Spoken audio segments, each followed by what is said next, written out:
সবার আগে নিজের নাভিবদ্ধ থেকে ভগবান সৃষ্টি করলেন। কাকে সৃষ্টি করেছেন ভগবান? ব্রহ্মা, সৃষ্টিকর্তা ব্রহ্মা।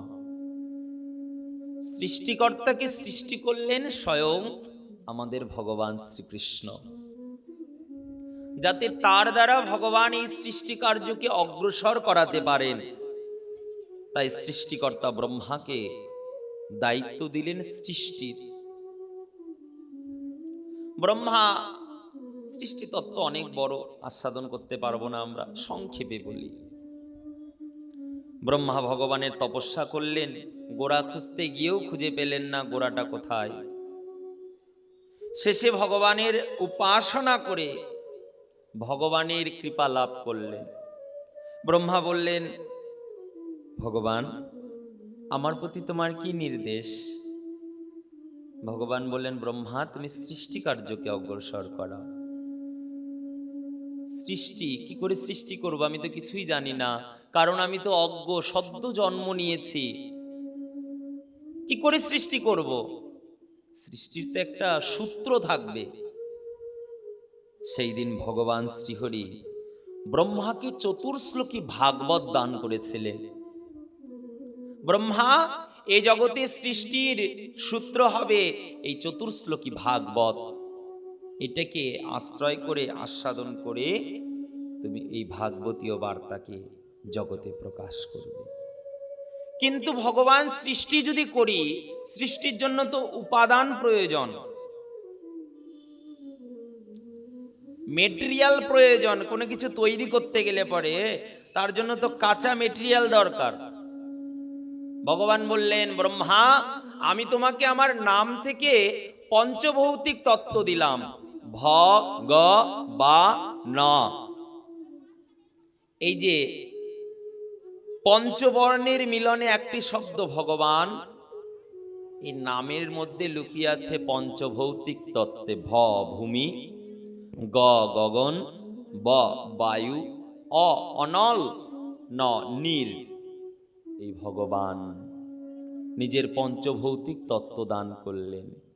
আর এই পঞ্চভৌতিক তত্ত্ব থেকেই ব্রহ্মা সব কিছু সৃষ্টি করলেন। আকাশ বাতাস গগন বৃক্ষ লতা কীট পতঙ্গ পশু পাখি সব সৃষ্টি করলেন। 9 লক্ষ জলজ জীব সৃষ্টি করলেন, 11 লক্ষ কীট পতঙ্গ সৃষ্টি করলেন, 10 লক্ষ পক্ষীকুল অন্ডজ জীব যারা, তাদেরকে সৃষ্টি করলেন, 20 লক্ষ বৃক্ষকুল, আর দিলেন 30 লক্ষ পশুকুল। সৃষ্টিপূর্ণ।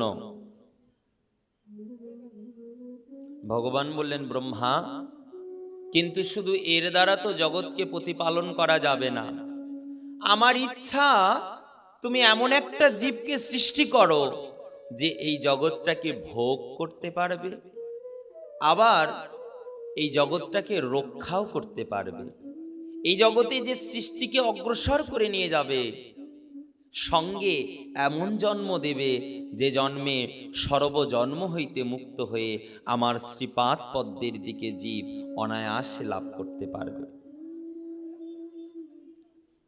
ব্রহ্মা প্রথমে মানসে 4 জন পুত্র, চতুর্ষণ, সনক সনন্দন সনত কুমার আর সনাতন, এদের সৃষ্টি করলেন।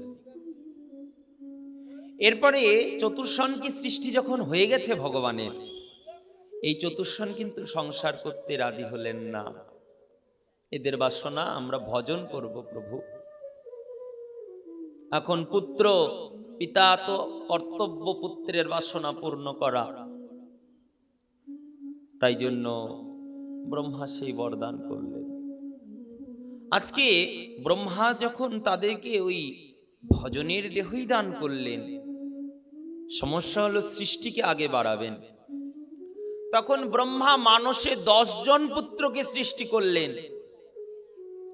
অত্রি, মরীচি, ভৃগু, অঙ্গিরা, বশিষ্ঠ, পুলস্ত, নারদ, এদের 10 জনকে সৃষ্টি করলেন।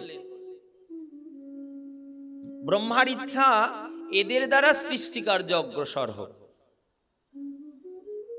দেবর্ষি নারদ বললেন, বাবা ক্ষমা করো, আমি সংসার করতে পারবো না।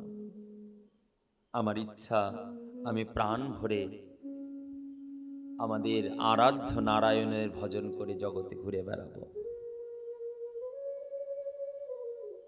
কিন্তু ভগবান ব্রহ্মা বললেন, নারদ, তুমি এই সংসারে ঘুরে বেড়াতে পারবে না। সংসার তোমাকে বিষয়ে বেঁধে তোমার দ্বারা পাপ অপরাধ আদি করাবেই করাবে। নারদ বললেন, বাবা, এমন কি কোনো উপায় নেই যেই উপায় গ্রহণ করলে কোনোদিনও এই সংসারের ষড়রিপু আমাকে আক্রমণ করতে পারবে না? ব্রহ্মা বলে দিলেন, তুমি যদি সংসার করবে না ভেবেছ, তবুও তুমি বাঁচবে না, কারণ এই সংসারে জন্মমাত্র জীবকে ষড়রিপু গিয়ে গ্রাস করবেই করবে। দেবর্ষি নারদ প্রার্থনা করলেন, হে পিতা, তাহলে আপনি কি করে সৃষ্টি করছেন? ব্রহ্মা বললেন, কারণ আমাকে আমার প্রভু চতুর্শ্লোকী ভাগবতের জ্ঞান দিয়েছে। আর এই জ্ঞান যে গ্রহণ করবে তাকে ষড়রিপু কেন, এই বিষয় মায়া সংসার স্ত্রী পুত্র পরিজন বিষয় আশয় কখনো তাকে কোনো বন্ধনে আবদ্ধ করতে পারবে না। দেবর্ষি নারদ করজোরে বলছেন, তাহলে পিতা, আপনিও আমাকে সেই ভাগবতের জ্ঞান উপদেশ অমৃত দান করুন, যাতে আমাকেও সেই সংসারের ষড়রিপু গ্রাস না করতে পারে। ব্রহ্মা বললেন, তথাস্তু। ব্রহ্মা নারদকে চতুশ্লোকী ভাগবত দান করে মুক্ত করে দিলেন। যাও নারদ, আমি কথা দিলাম এই ভাগবতের মহিমা এই সংসারের বিষয় বাসনা কখনো তোমার চিত্তকে গ্রাস করবে না। নারদ তো ভজনে চলে গেলেন। বাকি রইলেন 9 জন পুত্র, অত্রি, বশিষ্ঠ, অঙ্গিরা, মরীচি, পুলহস্ত, ভৃগু। এদের দ্বারা সংসার অগ্রসর হলো। এদের পরম্পরাতেই সংসার শুরু হয়ে গেল জগতে।